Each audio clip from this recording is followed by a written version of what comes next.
নমস্কাৰ অসমীয়া খবৰ চেনেলটোৰ সমূহ দৰ্শকসকলক স্বাগতম জনাই লৈ আহিছোঁ আজি ৰাতিপুৱাৰ কেইবাটাও গুৰুত্বপূৰ্ণ খবৰ। আজি ৰাতিপুৱাৰ প্ৰথমটো খবৰে এটা গুৰুত্বপূৰ্ণ খবৰ। হিমন্ত বিশ্ব শৰ্মা বিজেপিত থকালৈকে বিজেপিয়ে চৰকাৰ বনাব নোৱাৰে। 40ৰ পৰা 50খন আসনতে সীমাবদ্ধ হৈ থাকিব বিজেপি। এই মন্তব্য কৰিছে প্ৰাক্তন বিজেপি নেতা ৰাজেন গোহাঁইয়ে। 26ত পুনৰ চৰকাৰ গঠন কৰিব নোৱাৰে বিজেপিয়ে। হিমন্ত বিশ্ব শৰ্মাৰ বাবে এইবাৰ পৰাস্ত হ'ব বিজেপি। হিমন্ত বিশ্ব শৰ্মা থকালৈকে বিজেপিয়ে চৰকাৰ গঠন কৰিব নোৱাৰে। এতিয়া বিজেপিয়ে ভয় খাইছে। প্ৰলোভনৰ ৰাজনীতিত লিপ্ত হৈছে বিজেপি।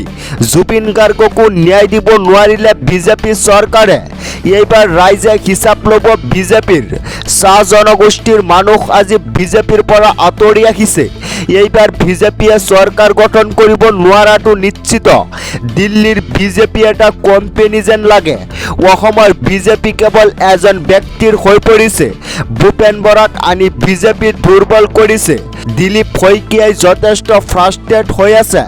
বিজেপি 45ৰ পৰা 50খন আসনৰ ভিতৰতে সীমাবদ্ধ হৈ থাকিব। এয়া মোৰ ভৱিষ্যতবাণী লিখি ৰাখক। বিজেপিৰ বিৰুদ্ধে সৰব হৈ পৰিছে প্ৰাক্তন সভাপতি ৰাজেন গোহাঁইয়ে। পৰৱৰ্তী খবৰ এটা গুৰুত্বপূৰ্ণ খবৰ। মই মৰি যাম কিন্তু কংগ্ৰেছৰ ওচৰত মই ৰাজসাৰ বেকা নকৰোঁ। এই মন্তব্য কৰিছে শিৱসাগৰৰ বিধায়ক অখিল গগৈয়ে। মই ৰাজসাৰ পোন কৰি থিয় দি থাকিম। কংগ্ৰেছৰ ওচৰত মই ৰাজসাৰ বেকা নকৰোঁ। মই অতুল বৰা প্ৰমোদ বড়ো হ'ব নিবিচাৰোঁ। কংগ্ৰেছে সোনকালে চিধাকৈ উত্তৰ দিয়ক। কিমান আসন ৰাইজৰ দলক দিব স্পষ্ট কৰক। মই আৰু কংগ্ৰেছৰ লগত কম্প্ৰমাইজ নকৰোঁ। এতিয়া আমি ৰাইজৰ মাজত থাকিব লাগিছিল, কিন্তু আমি আসন ভাগ বতৰুৱাই কৰি থাকিব লগা হৈছে। 12খন আসনত আমি নামি লৈছোঁ। 3খনত বন্ধুত্বসুলভ যুঁজ হ'ব, কিন্তু তাৰ পিছতো নিজৰ স্থিতি স্পষ্ট কৰা নাই কংগ্ৰেছে। কংগ্ৰেছে আমাক ভিলেইন বনালে নহ'ব। কংগ্ৰেছে অসমৰ জনতাক কক মিত্ৰতা হ'বনে নহ'ব। আমি 12খন আসনলৈ নামি অহাটো লাজৰ কথা। মই মৰি যাম কিন্তু মই ৰাজসাৰ বেকা নকৰোঁ। পৰৱৰ্তী খবৰ এটা গুৰুত্বপূৰ্ণ খবৰ।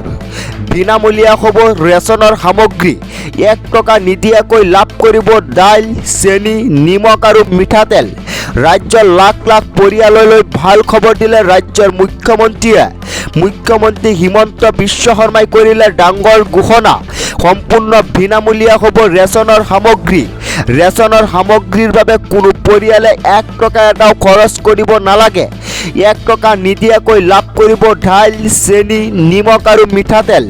নিৰ্বাচনৰ পাছতে সকলো ৰেচন হ'ব সম্পূৰ্ণ বিনামূলীয়া। কিন্তু ইয়াৰ বাবে এটা বিশেষ কাম কৰিব লাগিব ৰাইজে। বিজেপিক ভোট দি নিৰ্বাচনত জিকাই দিব লাগিব। বিজেপি চৰকাৰ গঠন কৰিলে সকলো হ'ব বিনামূলীয়া। এই মন্তব্য কৰিছে ৰাজ্যৰ মুখ্যমন্ত্ৰী ডক্টৰ হিমন্ত বিশ্ব শৰ্মাই। পৰৱৰ্তী খবৰ এটা গুৰুত্বপূৰ্ণ খবৰ। গৌৰৱ গগৈৰ বাবে উজনিত অশান্ত কংগ্ৰেছ। মুণ্ডন কৰিবলৈ সাজু হাজাৰ হাজাৰ কংগ্ৰেছ কৰ্মী। গৌৰৱ গগৈৰ বাবে উজনিত অশান্ত হৈছে কংগ্ৰেছ। মুণ্ডন কৰিবলৈ সাজু হাজাৰ হাজাৰ কংগ্ৰেছ কৰ্মী। কংগ্ৰেছ কৰ্মীৰ ৰোষত প্ৰদেশ কংগ্ৰেছৰ সভাপতি গৌৰৱ গগৈ। গৌৰৱ গগৈৰ ঘেৰি ধৰি জবাবদিহি কৰিলে কংগ্ৰেছ কৰ্মীয়ে। সৰুপথাৰ সমষ্টি ৱাজাপক এৰি দিয়াক লৈ ক্ষোভ কংগ্ৰেছ কৰ্মীৰ। ৱাজাপক সৰুপথাৰ সমষ্টি এৰি দিলে সমসীয়া মুণ্ডনৰ হুংকাৰ। হাজাৰ হাজাৰ কংগ্ৰেছ কৰ্মীয়ে কৰিব মুণ্ডন। ইয়াৰ বাবে জগৰীয়া হ'ব গৌৰৱ গগৈ। গৌৰৱ গগৈৰ সন্মুখতে ক্ষোভ কংগ্ৰেছ কৰ্মীৰ। কোনো কাৰণতে সৰুপথাৰ সমষ্টি ৱাজাপক এৰি দিয়া নহ'ব। সৰুপথাৰ সমষ্টি নাই ৱাজাপৰ কোনো বেটি। ৱাজাপক সৰুপথাৰ সমষ্টি এৰি দিলে পৰিণাম ভুগিব লাগিব কংগ্ৰেছে। সৰুপথাৰ এজেপিক এৰি দিলে অসম জ্বলিব, দায়ী হ'ব গৌৰৱ গগৈ। পৰৱৰ্তী খবৰ এটা গুৰুত্বপূৰ্ণ খবৰ। গৌৰৱ গগৈ মোৰ কাৰণে একোডাল নহয়। গৌৰৱ গগৈ মোৰ কাৰণে একোডাল নহয়। গৌৰৱ ইজ নফ দি ফৰ মি। গৌৰৱ গগৈয়ে কিয় মোৰ একো দৰকাৰ নাই। মোক ৰাইজৰ দলৰ সভাপতিয়ে টিকট দিব নিৰ্বাচন খেলিম। গৌৰৱ গগৈক তীব্ৰ কটাও বিৰোধী ঐক্যৰ বিধায়কৰে বিধায়ক শ্বেৰমান আলীৰ তীব্ৰ কটাক্ষ গৌৰৱ গগৈক। গৌৰৱ গগৈ মোৰ কাৰণে একোডাল নহয়। গৌৰৱ ইজ নট ফৰ মি। গৌৰৱ গগৈ মোৰ কাৰণে একোডাল নহয়, এইদৰে মন্তব্য কৰিছে শ্বেৰমান আলীয়ে। পৰৱৰ্তী খবৰ এটা গুৰুত্বপূৰ্ণ খবৰ। মাইক্ৰ ফাইনেন্সৰ ঋণ লোৱা মহিলা যাব লাগিব জেললৈ। বিপদত পৰিব পাৰে মাইক্ৰ ফাইনেন্সৰ ঋণ লোৱা মহিলা। ঋণৰ বাবে ৰাজ্যৰ সকলো মহিলা যাব লাগিব জেললৈ। এতিয়াও পৰিশোধ কৰা নাই ঋণ। দাৰ পৰিশোধ কৰাৰ প্ৰতিশ্ৰুতি পালন নকৰিলে মুখ্যমন্ত্ৰীয়ে। মহিলাসকলৰ সৰ্বমুঠ দাৰ আছিল 12,500 কোটি টকা। মাত্ৰ 2,304.30 কোটি টকাৰ ঋণহে পৰিশোধ কৰিলে চৰকাৰে। মানৰ 9,700 কোটি টকাৰ ঋণ পৰিশোধ কৰিবলৈ বাকী আছে। এতিয়া সুদে মূলে এই দাৰ কেইবাগুণলৈ বৃদ্ধি পালে। এতিয়া মাইক্ৰ ফাইনেন্সৰ ঋণ থকা কোনো মহিলা নাপাব ধাৰ। মাইক্ৰ ফাইনেন্সৰ ঋণক লৈ বিধায়ক অখিল গগৈৰ মহাবিস্ফোৰণ মন্তব্য। পৰৱৰ্তী খবৰ এটা গুৰুত্বপূৰ্ণ খবৰ। সম্পূৰ্ণৰূপে নিষিদ্ধ হ'ল গুটখা, বিড়ি, চিগাৰেট সম্পূৰ্ণৰূপে বন্ধ ঘোষণা কৰিছে চৰকাৰে। সম্পূৰ্ণৰূপে নিষিদ্ধ হ'ল গুটখা, বিড়ি, চিগাৰেটৰ বিক্ৰী। কোনো দোকানত বিক্ৰী কৰিব নোৱাৰিব গুটখাজাতীয় সামগ্ৰী। সকলোকে আচৰিত কৰি ডাঙৰ সিদ্ধান্ত লৈছে চৰকাৰে। কেপি, ৰজনীগন্ধা, চিগনেচাৰকে আদি কৰি বিক্ৰী বন্ধ চিগাৰেটৰ। দপাত সেৱনকাৰীলৈ আহি গ'ল বেয়া খবৰ। উৰিষ্যা চৰকাৰৰ দপাত আৰু পান মছলা সন্দৰ্ভত বিশদ সিদ্ধান্ত।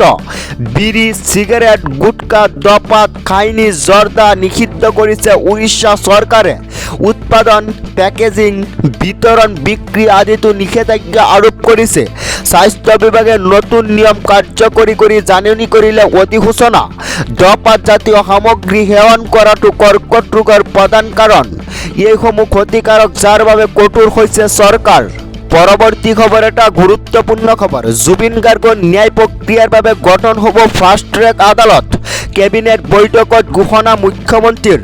জুবিন গাৰ্গৰ ন্যায় প্ৰক্ৰিয়াৰ বাবে গঠন হ'ব ফাষ্ট ট্ৰেক আদালত। পৰিয়ালে যি বিচাৰে তাকে কৰা হ'ব বুলি মন্তব্য কৰিছে মুখ্যমন্ত্ৰীয়ে। গুৱাহাটী উচ্চ ন্যায়ালয়ৰ গাইডলাইন মতে চলিব বিচাৰ প্ৰক্ৰিয়া। গুৱাহাটী উচ্চ ন্যায়ালয়ৰ মুখ্য ন্যায়াধীশলৈ অনুৰোধ কেবিনেটৰ। কেবিনেট বৈঠকৰ অন্তত ঘোষণা মুখ্যমন্ত্ৰীৰ। পৰিয়ালে যি বিচাৰে তাকে কৰা হ'ব বুলি মন্তব্য কৰিছে মুখ্যমন্ত্ৰী ডক্টৰ হিমন্ত বিশ্ব শৰ্মাই। পৰৱৰ্তী খবৰ এটা গুৰুত্বপূৰ্ণ খবৰ। অনিল আম্বানীৰ 3,716 কোটি বাসগৃহ জব্দ ইডিৰ। অনিল আম্বানীৰ বাসগৃহ জব্দ কৰিলে ইডিয়ে। 3,716 কোটি টকা মূল্যৰ আছিল অনিল আম্বানীৰ বাসগৃহটো। ৰিলায়েন্স কমিউনিকেশ্যন কোম্পানীৰ লগত জড়িত আছিল বিষয়টো। বেংকৰ পৰা জালিয়াতিৰে ধন সৰকোৱাৰ আছিল অভিযোগ। PMLA আইনৰ অধীনত গোচৰ ৰুজু কৰিছিল ইডিৰ বিৰুদ্ধে।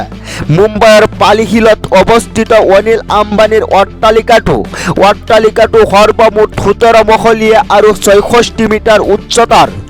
ইতিমধ্যে ইডিয়ে আম্বানীৰ 15,000 কোটিৰ সম্পত্তি বাজেয়াপ্ত কৰিছে। উচ্চতম ন্যায়ালয়ৰ নিৰ্দেশনাৰ পাছতে তদন্ত আৰম্ভ কৰিছিল ইডিয়ে। তো দৰ্শকসকল, আমাৰ এই ভিডিঅ'টো ইমানেই আছিল।